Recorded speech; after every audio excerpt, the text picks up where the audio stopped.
अच्छा चलिए, बहुत अच्छी चीज़ ये है, अच्छी चर्चा तो चली रही है। थोड़ा सा पब्लिक इंटरेस्ट की जो चीज़ें हैं मैं आपसे एक एक करके पूछता हूँ। पहली चीज़ ये कि एक ऐसी भक्ति से वो शक्ति का पैदा हो जाना है जिससे आपने किसी को जीवन दे दिया। ये एक घटना थी, घटना के तौर पर इसको रख देते हैं। लेकिन ये भक्ति एक दिन में तो नहीं आती। ये भक्ति चाहने से तो नहीं आती। इस भक्ति के लिए आपको एक डीप डाइव करना पड़ता है। वो जर्नी कैसी होती है, वो कहाँ से शुरू होती है? क्या उसके लिए एक ऐसा डेली रूटीन होता है जो आपको फॉलो करना होता है? क्या वो नियमों में बंधी होती है या वो भाव से प्रकट होती है?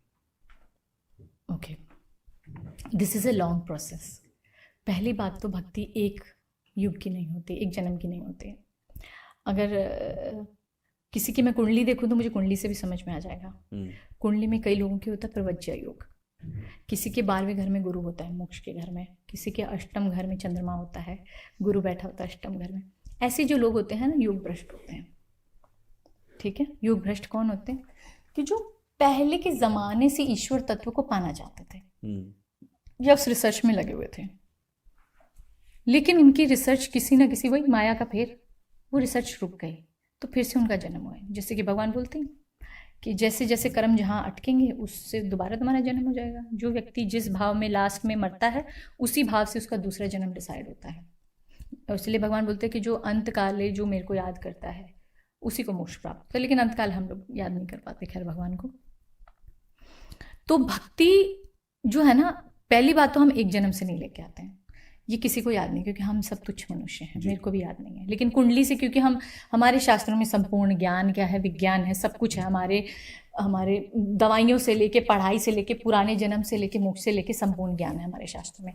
तो शास्त्रों के माध्यम से ही मैं आपको बता रही हूँ कि हम कुंडली देख के ये बता सकते हैं कि ये व्यक्ति थोड़ा भगवान को जानता है, ये थोड़ा उस राह पे है, क्योंकि पीछे के जन्म से ये जो चीज़ें लेके, ये भी साइंटिफिक है बट इतना डेप्थ में नहीं जा पाऊंगी मैं अभी।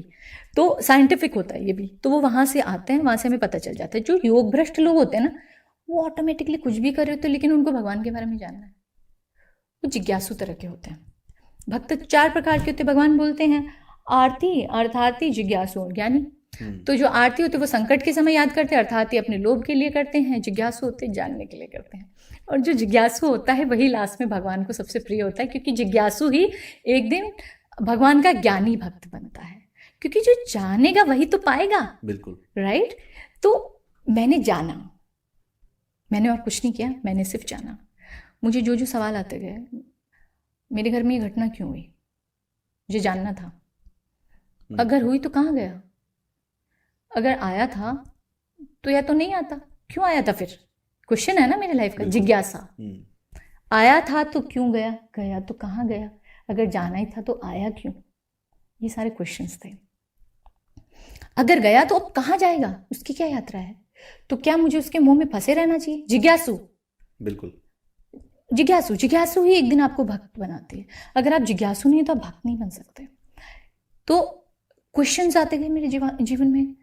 मैं क्या चाहती हूँ? क्या मैं शादी चाहती हूँ? क्या मैं बिजनेस चाहती हूँ? क्या मैं पैसा चाहती हूँ? एक टाइम पे तो मुझे ऐसे लगा मैं मॉडल बन जाऊँ, हीरोइन बन जाऊँ। राइट। मेरे दोस्तों ने मुझे, मैं कॉलेज में परफॉर्म करती थी, ये सब करती थी, प्ले करती थी।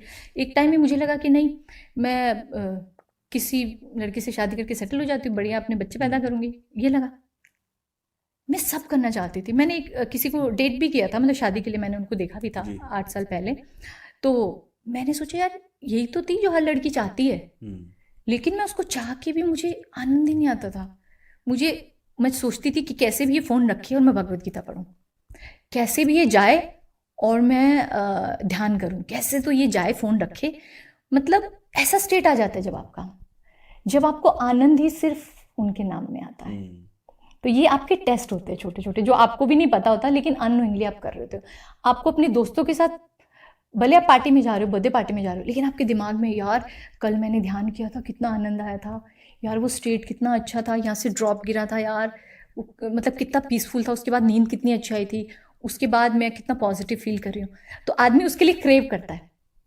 वो सबसे अच्छे टाइम में अपने दोस्तों के साथ म्यूजिक सुन रहा है, अच्छा खाना खा रहा है, अच्छी बातें कर रहे हैं, हंसी मजाक हो रहा है, लेकिन there is something very beautiful यार, there is something very peaceful जो यहाँ नहीं है। तो वो कहाँ है? जिज्ञासु। तो मैं सोचती थी यार मेरे को तो यहाँ मजा आना चाहिए, मेरे को वहाँ क्यों आता है? लेकिन मैं किसी को बता नहीं पाती थी क्योंकि कोई मेरा स्टेट समझता ही नहीं था। तो मैं रात को अगर 10 बजे भी घर आ रही हूँ तो मैंने अपने नियमों में रही। आपने दूसरा क्वेश्चन पूछा कि क्या इसके कोई नियम होते हैं? यस, नियम होते हैं। आप सोचिए कि हवा में भक्ति प्रकट हो जाए, नहीं। हवा में भक्ति तुलसीदास जी को भी मेहनत करनी पड़ी थी, एकनाथ जी को भी मेहनत करनी पड़ी थी। भक्त सब एक क्रिया से होके ही गुजरते हैं। भक्ति प्रकट से भगवान होते हैं, आप समझो। प्रकट सिर्फ एक शब्द जो प्रकट है वो सिर्फ भगवान होते हैं, बाकी सबके लिए हमें कर्म करने पड़ते हैं। भगवान भगवत गीता में बोलते हैं कि तुम सांस भी ले रहे हो ये कर्म है, क्योंकि तुम वायु के ऊपर जी रहे हो ना, तुम तो वायु के कर्जदार हो गए ना। भगवान क्या बोलते हैं, तुम वायु को के या सूर्य के बिना किए हुए या पृथ्वी के लिए बिना कुछ अच्छे किए हुए अगर कोई भी चीज का भोग करते हो तो निश्चय ही तुम मेरी नजर में चोर हो। ये शब्द उन्होंने यूज किया, निश्चय ही तुम मेरी नजर में चोर हो। क्योंकि ये जीवन सनातन हमको सिर्फ बैलेंस सिखाता है। अगर इसने आपके लिए कुछ किया तो आप भी संसार के लिए कुछ अच्छा करो, ताकि एक दूसरे का भला करते हुए आप इस जीवन चक्र को, काल चक्र को इवोल्यूशन की तरफ लेते जाओ। अगर हम ये नहीं करेंगे तो डेफिनेटली इवोल्यूशन भी रुक जाएगा। तो उसका रीजन कौन है? हम बैलेंस खराब कर रहे हैं। तो मैंने दूसरा रीजन, मैंने डिसिप्लिन में आ गई। मैंने अपने शास्त्रों पे बिलीव किया।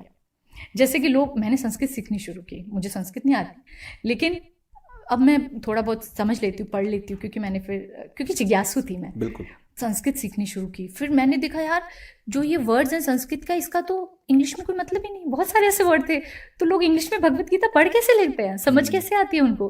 क्योंकि वो भाव ही नहीं है, उन लोगों के पास पता ही नहीं, उनको भाव ही नहीं पता भी।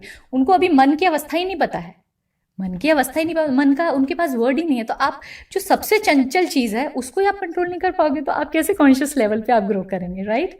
तो सबसे पहले मैंने उसको एज इट इज़ पढ़ना शुरू किया, किसी का थॉट नहीं पढ़ा। भगवत गीता गोरखपुर गीता प्रेस जो है उनका एज इट इज़ पढ़ा, एक एक शब्द पे रिसर्च किया। फिर रिसर्च किया जिज्ञासु की तरह। फिर भगवान ने क्या बोला? पढ़ना नहीं है, रटना नहीं है, उसको समझना है और अप्लाई करना है। तो मैंने कहा यार ये बोल रहे हैं तो चलो, सृष्टि का मालिक बोल रहे हैं तो अप्लाई करके देखते। विश्वास किया। दूसरा मेरा स्टेप क्या था? विश्वास भगवान के ऊपर, कि उन्होंने बोला है तो करती हूँ विश्वास। फिर उन्होंने क्या बोला कि मन को कंट्रोल करो, साधना करो। उन्होंने, भगवान ने ना एक विधि बताई है कि मन को कंट्रोल करो। जिन जिन चीज़ों की वजह से तुम्हारा मन यहाँ भटकता है, फ़ोन है, मम्मी है, पापा है, बच्चा है, दूध, गैस पे चढ़ा हुआ दूध है, जिसकी वजह से भी मन भटकता है, सबको रोक दो। ये स्टेप समझा उन्होंने। फिर मैं सबको रोक देती थी, दोस्तों के फ़ोन रोक देती थी, ये रोक देती थी। फिर मैं आती थी घर में, टीवी की बेल, घर की बेल बंद कर देती थी। मैंने कहा कहीं मैं ध्यान में बैठूं, कोई बेल बजाती तो मैं उठ जाऊं। तो मैंने स्टेप फॉलो किए जो जो उन्होंने भगवत गीता में बोले। सारे दरवाजे बंद बंद करके फिर अपना बैठ जाती थी। फिर उन्होंने बोला कि सांस पे ध्यान दो और ओम ऐसे शब्द का उच्चारण करो।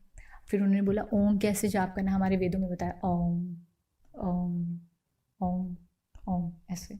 फिर उन्होंने बोला है कि तुम इस शब्द का जब उच्चारण करोगे तब तुम ब्रह्म को महसूस कर पाओगे। लेकिन अभी तक मुझे पता ही नहीं ब्रह्म क्या होता है। मुझे तो पता ही नहीं ना ब्रह्म क्या है। मैं तो अभी तक हनुमान जी को मानती हूँ, मैं तो अभी तक महादेव को समझती हूँ, मैं तो अभी तक कृष्ण को समझ रही हूँ। मुझे पता ही नहीं है कृष्ण ब्रह्म स्वरूप भी तो हैं, लेकिन मुझे तो कृष्ण वही दिखते हैं, मोरपंख बांसुरी वही दिख रहा है। तो वो तो बोल रहे हैं कि मैं निराकार स्वरूप भी हूँ। तो मैंने कहा यार पर ध्यान में कैसे देखूँ? मैं बड़ी स्मार्ट क्या बोलूँ, साइंटिफिक बन गई थी। तो मैंने कहा यार ये तो मैं अपने दिमाग को मैनिपुलेट कर दूंगी। ये तो मैनिपुलेशन हो गया ना, कि अगर मैं भगवान को इमेजिन कर रही हूँ तो दिस इज तो like I M imprinting his image in my brain, so this is not the justice with my brain, right? तो मैंने कहा नो, कुछ नया रास्ता अपनाएंगे। तो भगवान ने क्या बोला है कि सिर्फ मंत्र जाप करो, उससे आपकी बॉडी की ऊर्जा बढ़ेगी। मैंने धीरे धीरे ध्यान लगाया, मंत्र जाप किया, सबसे एकांत में निवास करती थी, ब्रह्मचर्य का पालन करती थी, ब्रह्म मुहूर्त में उठती थी, अभी भी करती हूँ सेम चीज़ों का पालन। फिर पंचगव्य का पान करती थी। भगवान ने बोला जैसे कि पंचगव्य का आप पान करते हैं तो आपकी बैलेंस हो जाते हैं ऊर्जाएं, आपकी इंद्रियां बैलेंस होती हैं, तो आप जल्दी मंत्र को समझ पाते हैं। तो मैंने सब ये सारी चीज़ें, सारी अवस्थाएं अचीव करने के लिए मैंने सब फॉलो किया। किसको फॉलो किया? शास्त्रों को। किसी को फॉलो नहीं किया, मतलब किसी इंस्टाग्राम को, किसी चीज़ों को, इनको फॉलो नहीं किया। सिर्फ और सिर्फ जो शास्त्रों में लिखा है उनको एज इट इज़ फॉलो किया। फॉलो करते करते करते करते कुछ 4-5-6 साल भी नहीं, 7 साल 8 साल हो गए शायद। 7 साल 8 साल हुए तो मेरे को धीरे धीरे ना यहाँ पे ब्लू दिखने लगा। ब्लू सा। मैंने सोचा यार ब्लू क्यों दिख रहा है? सब तो बोलते वाइट होता है कुछ, तो मैं सोचती रहती थी यार ब्लू क्यों दिखता है। मुझे लगा कुछ तो गलत करी। फिर मैंने कहा कोई बात नहीं, जिज्ञासु हूँ, एक दिन तो पहुँच जाऊँगी। आदमी तो ऐसे सोचता है। ब्लू दिखता था। फिर यहाँ से जो फील होता था सहस्त्रार में, ऐसे एकदम जी वाइब्रेशन, वननेस फील होती थी यूनिवर्स के साथ। मैं सोची अभी भी फाइट नहीं आया, वननेस भी फील हो रहा है, जो जो तत्व बोले गए सब हो रहा है मेरी बॉडी के साथ, सब अमेजिंग है। मतलब मुझे वननेस फील होता है, मैं मर भी जाऊँ तो मुझे फ़र्क नहीं पड़ता, अगर बड़ा रूड हो जाएगा, बट अगर मेरे घर में अब किसी की दोबारा मृत्यु भी हो जाए तो मुझे फ़र्क नहीं पड़ेगा। Like I am at my peace, oneness, right, कि कुछ तो मेरे कहने से नहीं हो रहा है, कुछ तो मेरे चाहने से नहीं हो रहा, अपने आप घटित हो रहा है, तो जो घटित होना ही है उसका पार्ट बन के इंजॉय करो ना लाइफ को। ये चीज़ें मुझे समझ आने लगी। तो यहाँ से फिर से ब्लू निकल रहा है, ब्लू फटता फटता फटता फटता फटता फटता यहाँ ड्रॉप गिर रही है। अजीब सा, मैंने कहा यार ये तो नहीं लिखा था ड्रॉप भी गिरेगी। तो ध्यान करते करते करते करते मेरे मुंह पे ना यहाँ पे ऐसे लगता था किसी ने पानी की बूंद इतनी बड़ी गिरा दी।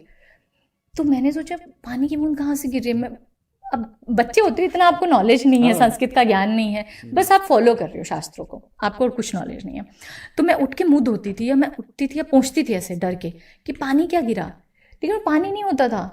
मैं सोचती थी कहाँ गिरा, लेकिन इतना महसूस होता था, हाँ इतना मोटा पानी का से बूंद गिरता था। मैं सोचती थी यार ये क्या हो रहा है मेरे साथ।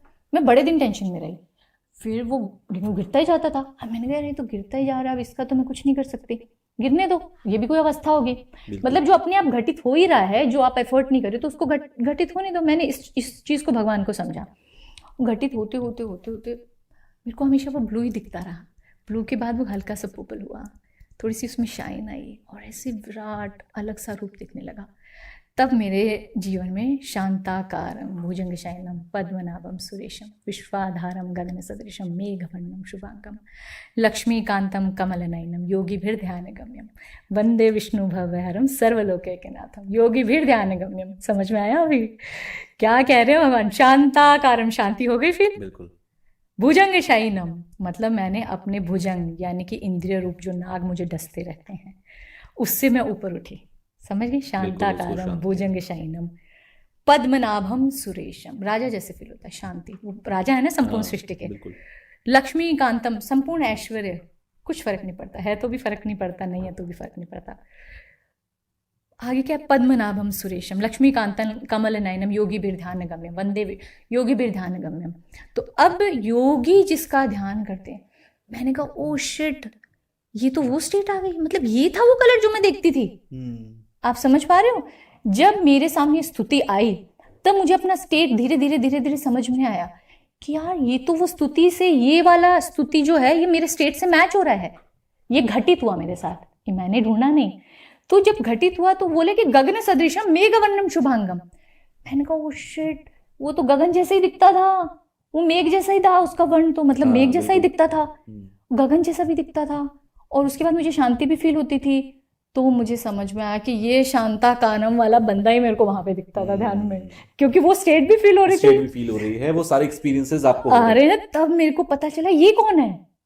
तब मैंने सुना कि अच्छा ये नारायण तत्व है। तब मुझे कृष्ण भगवान के बाद जब मैंने उनके फॉलो करने के अकॉर्डिंग, बताने के अकॉर्डिंग ध्यान शुरू किया, तब मैं नारायण तक पहुंची। और तब ऐसा पहुंची कि फिर आगे कोई जगह ही नहीं थी, वहीं रुक गई। ये है मेरी स्टेट।